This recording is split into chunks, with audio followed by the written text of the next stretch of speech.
Hi guys, I'm Ryan Thomas. This is my YouTube channel, Mr. Ryguy92. Once again, posting another NFL video as there have been 7 head coaching changes in the NFL this season.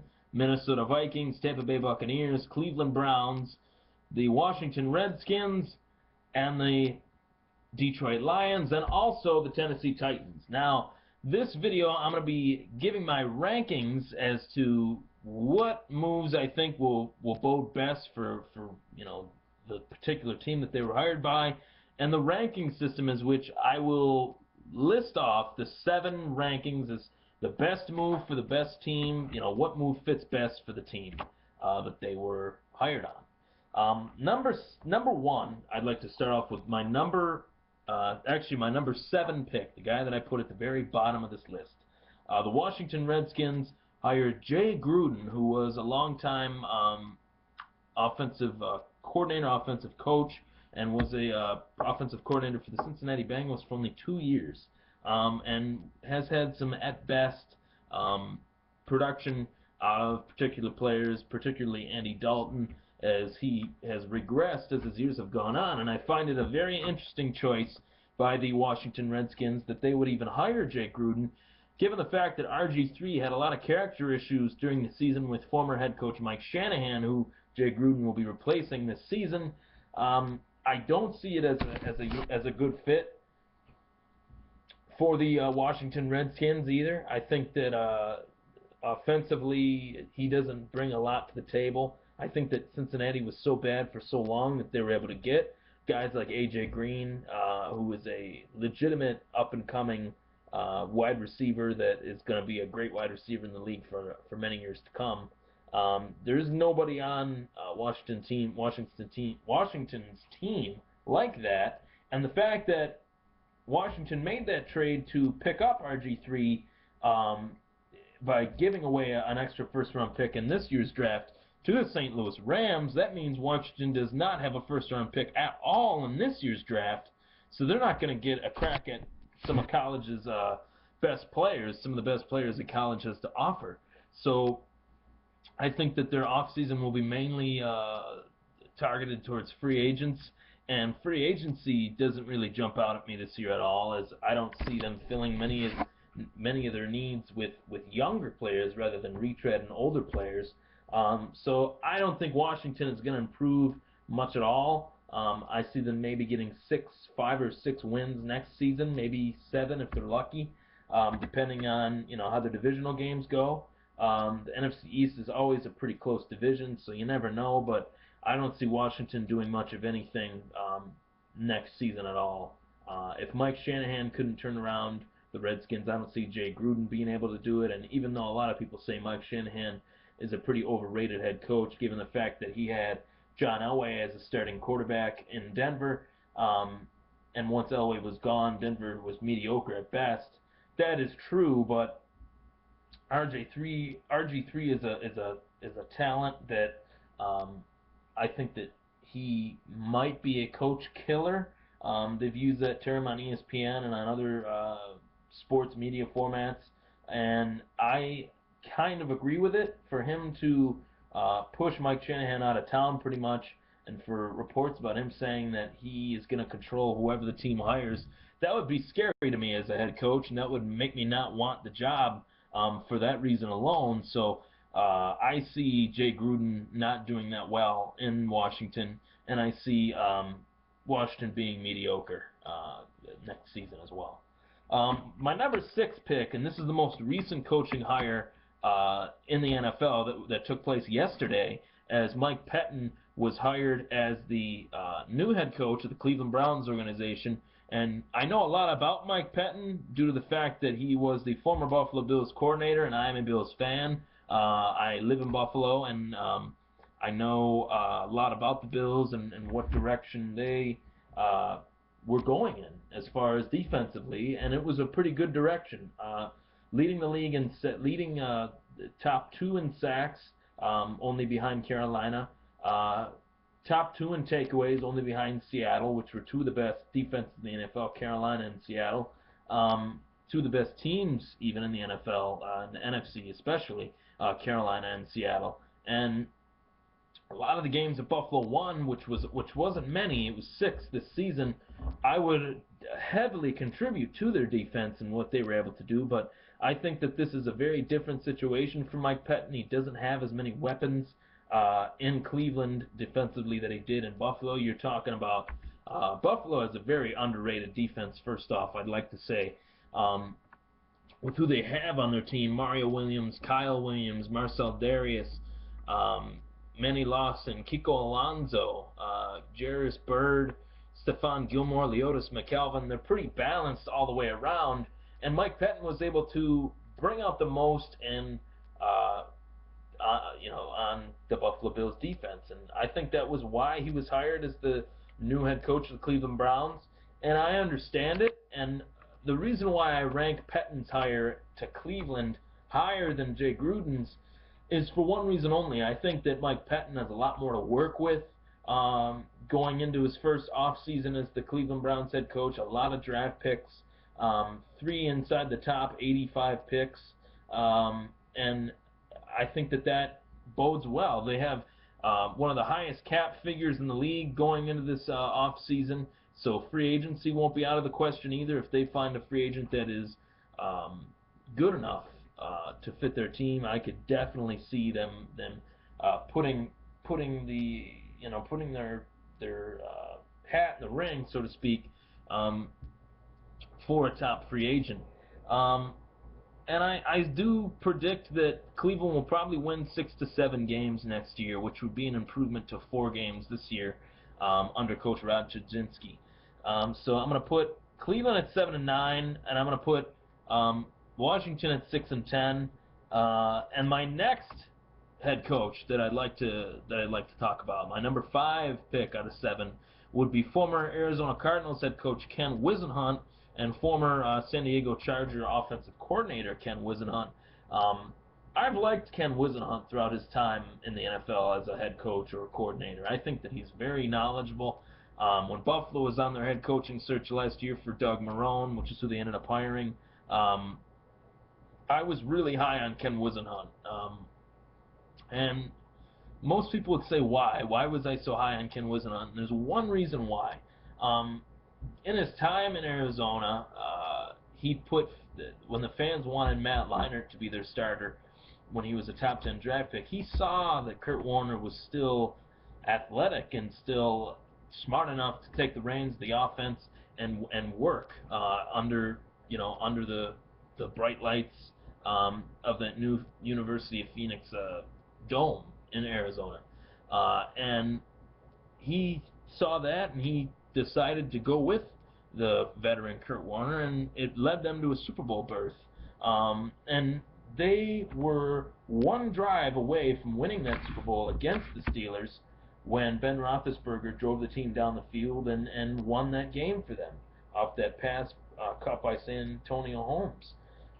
So we could be talking about a Super Bowl coach here, a Super Bowl winning coach, but instead we're talking about a coach that had a Super Bowl appearance, and he is a good coach. I think that offensively he's very savvy. I think what he did in that 1 year with San Diego with Phillip Rivers was really something. Turning his career around pretty much as Phillip Rivers was kind of fading off into obscurity, and with 1 year under Ken Whisenhunt, he looked like his old self again, throwing the ball around, running, throwing on the run. So definitely I think that Ken Whisenhunt will be good for the Tennessee Titans, the team that did choose him. It was very shocking, actually, that Ken Whisenhunt would go to Tennessee instead of going to Detroit, who already have a franchise quarterback in Matt Stafford and who already has a franchise running back in Reggie Bush. Whisenhunt chose a team that has neither at this point. Jake Locker, no one really knows what's going to happen with him. Chris Johnson, last year of his contract was this past season, so we have no idea what's going to happen with that. There's some bad blood between the Tennessee front office and Chris Johnson. So, we could be looking at a guy that has to rebuild his whole team from top to bottom, and maybe that's the challenge that he wanted, and for that I give him a lot of credit for taking on that challenge. That's why I put him at number 5. Previously mentioned were the Detroit Lions. And the Detroit Lions needed a head coach, and they got one. And this guy I rated number 4, Jim Caldwell, former head coach of the Indianapolis Colts once Tony Dungy retired. Caldwell was able to get a Super Bowl berth with Peyton Manning against the New Orleans Saints. We could be talking about another Super Bowl winning head coach in this instance too, losing the New Orleans Saints when the Saints kicked that onside kick. No one saw that coming, and you can't blame Jim Caldwell for that. And once that onside kick happened, and once the Saints were able to recover it, they were able to maintain momentum throughout the rest of the game and win the game. I think it was 29-17. And he's a solid offensive mind.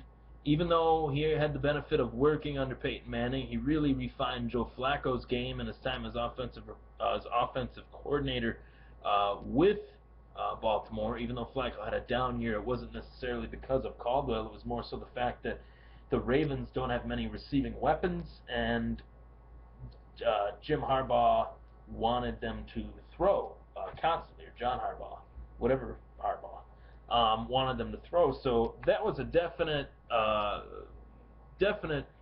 that he would be, in head coaching consideration. With that being said about him and Flacco, and the Detroit Lions are such an undisciplined team, penalty-wise. Ndamukong Suh, there's rumblings about him, always, every year, him being one of the dirtiest players in the NFL. For whatever reason, Detroit could have easily won that division with Aaron Rodgers being out last year, and they still were unable to do it under Jim Schwartz, and Jim Schwartz was fired, and in comes, Jim Caldwell. Jim Caldwell has been very good for the majority of the quarterbacks that he's had the privilege of working under, and I think that he's going to do a good job with Matt Stafford. I think that there's definite talent there, obviously offensively with Matt Stafford, Calvin Johnson, and Reggie Bush. Pardon me.